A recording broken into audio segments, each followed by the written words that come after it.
नमस्कार, आप देख रहे हैं खबर मंत्रा। मैं हूं आंचल। मंदिर, मस्जिद, गुरुद्वारा या गिरजाघर, ये सभी वो पवित्र स्थल हैं जिससे अलग अलग धर्मों के लोगों की आस्था जुड़ी होती है, लेकिन यहाँ आने जाने वाले लोगों पर कोई रोक नहीं होती। दिल्ली का बंगला साहिब गुरुद्वारा हो या फिर हनुमान मंदिर हो, यहाँ इन धर्मों को मानने वालों के अलावा भी लोग अपनी आस्था से आते जाते हैं और दर्शन करते हैं। इनमें से किसी भी जगह पर यह लिखा नहीं होता कि किसी भी विशेष धर्म के लोगों को यहाँ आना मना है, लेकिन अब आने वाले समय में ये परंपराएं बदलती हुई नजर आ रही हैं। देखिए इससे जुड़ी एक खास रिपोर्ट।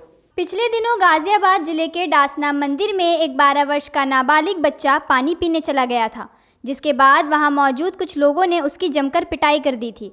उसका कसूर सिर्फ इतना था कि वो उस धर्म का नहीं था जिस धर्म का मंदिर था, यानी वो बच्चा आसिफ मुस्लिम समुदाय से था। जैसे ही वहां मौजूद लोगों को ये मालूम हुआ, बस लग गए उसकी बेरहमी से पिटाई करने में। बाद में आरोपी शख्स को पुलिस ने गिरफ्तार भी कर लिया, लेकिन इस पर शुरू हुई सियासत थमने का नाम ही नहीं ले रही। स्थानीय लोगों ने आरोप लगाया कि मंदिर में आए नए पुजारी के कारण ऐसा हुआ, क्योंकि उन्हें यह पसंद नहीं कि किसी भी कारण से मंदिर में किसी अन्य धर्म के लोगों का प्रवेश हो, जबकि पहले के पुजारियों के समय में ऐसी घटना कभी नहीं हुई। पहले के पुजारियों ने मंदिर को लेकर कभी कोई रोक टोक नहीं लगाई थी। नाबालिग बच्चे की पिटाई के बाद पुजारी ने अपने ऊपर लगे सभी आरोप को सिरे से नकार दिया है। डासना मंदिर के मुख्य पुजारी नरसिंहानंद सरस्वती ने कहा कि नाबालिग लड़का मंदिर को खराब करने की कोशिश कर रहा था। इतना ही नहीं, कई बार उसने वहां पर लूट को भी अंजाम दिया। पुजारी ने कहा कि कोई भी शख्स अगर मंदिर में आकर प्रार्थना करना चाहता है तो उनका स्वागत है, लेकिन अगर किसी व्यक्ति को इसमें विश्वास नहीं है तो वह मंदिर से दूर रहे, क्योंकि यह सार्वजनिक स्थल या पार्क नहीं है, यह हिंदुओं के लिए धार्मिक स्थान है। वो लड़का यहाँ शैतानी के इरादे से आया था, लेकिन जब हमारे एक कर्मचारी ने उसे पकड़ लिया तो उसने बताया कि वो यहाँ पानी पीने आया है। इसके अलावा जो भी आरोप लगाए जा रहे हैं वो गलत हैं। मंदिर के अंदर कई बार चोरी, लूट और छेड़छाड़ की घटनाएं घट चुकी हैं। इसी वजह से अब हमने मंदिर के बाहर गैर हिंदुओं की एंट्री बैन वाला बोर्ड लगा दिया है।